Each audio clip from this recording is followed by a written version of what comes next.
Morning, everybody. Friday morning, nice easy project for us. We got a lot of rain last night. Man, I get tired of saying that.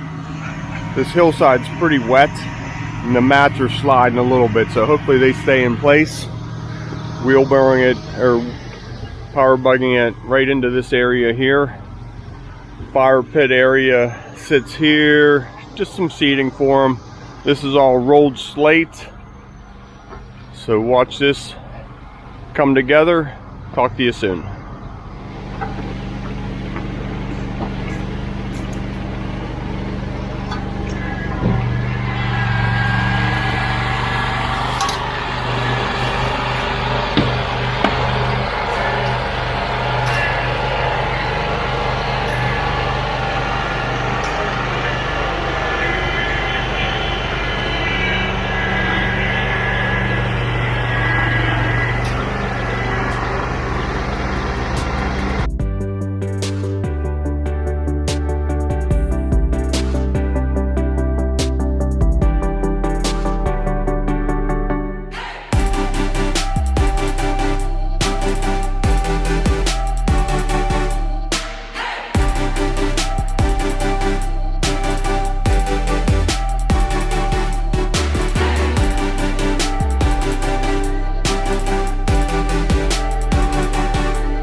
Boy, did we get lucky there. Not even 2 little pebbles left over. We still have more in the truck, but that way very little mess to clean up. A little bit of bull floating and finishing. A lot of comments on why we use power buggies over pumpers. Here is one of the reasons. For one, I own these, so I can bill for them and keep the money and put it towards maintenance and so forth. But this is all the cleanup we have. We scrape them onto a piece of plastic. We can wrap that up and take it with us at the end of the day. And there's very little mess, very little cleanup. If we had a tow behind pumper, we would have all that line to deal with and then a hopper full of concrete to deal with. So you guys decide. That's how we prefer to do it. So once the concrete sets a little bit, nothing sticks to your finger but a little bit of moisture, you're good to start edging. This is stamp mix, so it's got the shot gravel, real small aggregate. So we just go around and float the edge and edge it. Give it a nice rolled edge. On this one, I'm going to put my tool cuts in today, so we don't need the saw cut tomorrow. It's a small projects like this, I like to use tool cuts on it. So 1, 2, 3 to break it up. I am going to do one right down the center, cutting it right in half that way. That'll give us good protection. It'll all be done today. Tomorrow I do a clean and seal. Good to go.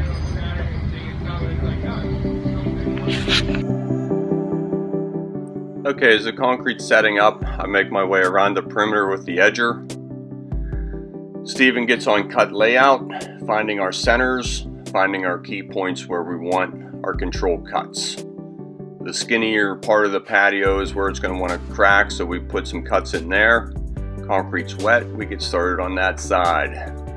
Lastly, we'll do our center cut, putting our longest straight edge on the concrete, coming out on knee boards at this point. Finishing the tool cut, going right into floating, reopening our tool cuts, and re-edging all at the same time to keep the same look on the surface of this patio. If we come back secondary and re-edge, you'll see that line. Next, we go ahead and mix the walnut antiquing in with our in with our liquid release, and apply directly to the surface of the concrete. We'll start with our little wheels going around the perimeter, going down our tool joints. That way we don't smash them shut and close them up. If you do, not a big deal, you can touch them up the next day with a grinder. At this point, the concrete's getting pretty firm and holds shape very nicely. Next, we go to our big wheels where we can cover a lot of area, different directions, giving the wheel a flip and repeat. That'll change up the pattern nicely and give a real nice even look through the entire surface.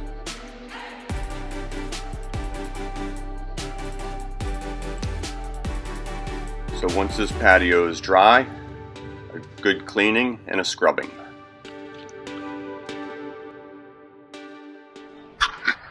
Okay, that's it for here today. You can see how that walnut antiquing is just settling in. We have nice even impression everywhere. So now tomorrow I just have to come and clean this, and a lot of the walnut will stay on here. I'm not going to power wash it, I'm just going to scrub it with a push broom. Get that surface residue off. Then my Butterfield Pro Guard 350. And this will be all done. All right, see you then. Last thing I wanted to point out, always put up your caution tape. We leave here, somebody not knowing shows up and walks on that. It could be on you because you didn't have a barricade up.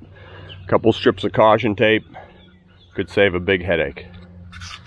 Okay, here I am, day 2. Just cleaning the patio, give it a good scrubbing. I just use a garden hose, no pressure washer on a project this size. Just a garden hose, flood the area, and a stiff bristled broom. Just give it a good scrubbing.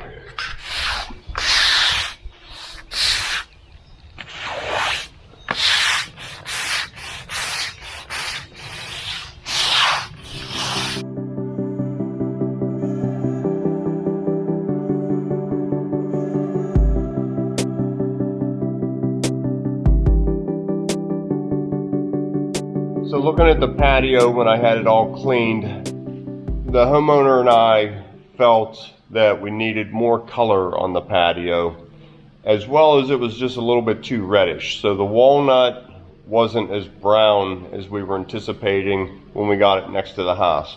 Not a problem. I ran back here to the shop, grabbed my Westwood Brown Permatique, and I'm mixing up a batch in my trusty blender, and I'm gonna go back and put this on to darken it up in the more of a brown shade. So I put 2 scoops, and it's not a big patio, it's not gonna take a lot to get this darker and looking good for the customer. Give it a good mixing. Okay, I'll add this to my sprayer and get on the road and get it colored, and then I can be done for the day. Colored and sealed, then it'll be all done. Try and get this camera positioned for you. It's going to be hard to see. Half the patio's in the shade, half's in the sun. But as I was explaining earlier, just wanted a little bit more color on this patio. And that's a commonly asked question. How do we change the appearance of it? This is a great product for that. It's best to do it before you put the sealer on it. We've done it afterwards. Sometimes you thin the sealer down with xylene, add this, and then seal on top to lock it in. Best to do it before the concrete is sealed, or very little sealer on there. Make sure I say that properly. Give this a good shaking. Keep it thoroughly mixed. And you can just see how I just flood the surface.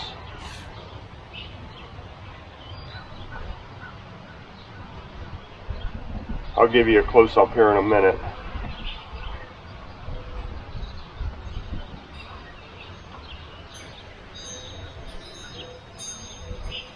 It just settles in all the grains, all the low portions of the stamp.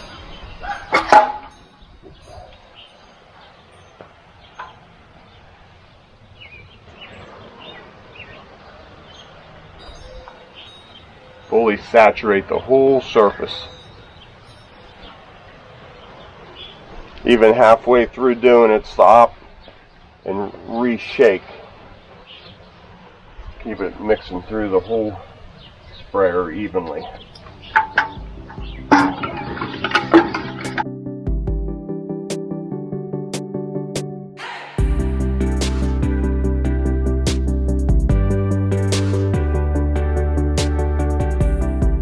Okay, I'll give you a close-up of that. You can see how it just settles in real nice and highlights all the veining.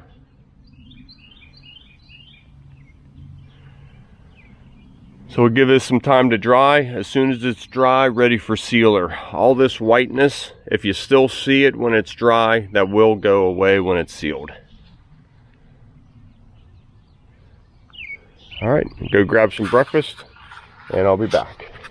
Okay, so I'm back up here at this patio. I recolored it earlier, and we can't get everything perfect the first time. As a matter of fact, we don't get anything perfect. No, all of our jobs, there's flaws.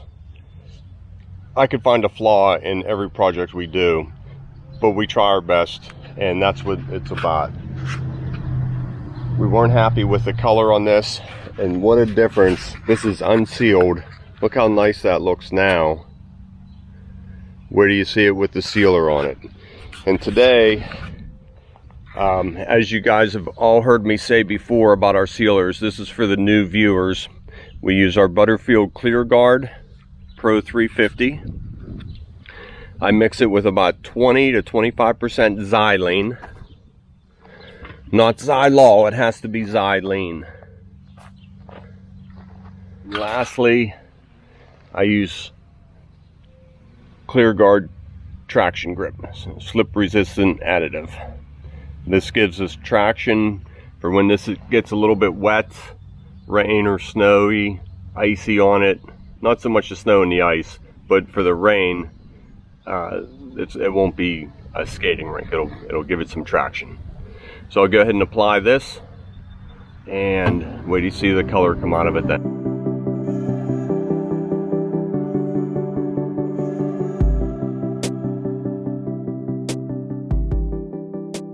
So that's how light I want to put the first coat of sealer on. Nice and light, nice and even. You can see how blotchy it looks. Second coat will take care of all that. Look how that just brings out all the color.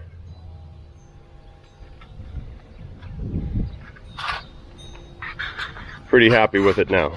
Okay, there's all my material loaded up. Ready to head home. As always, thanks for tuning in to Concrete with the Hosses. Let's keep this channel growing. Tell your friends, tell everybody, give us a like, send your comments. See you on the next one. Have a good weekend, everybody.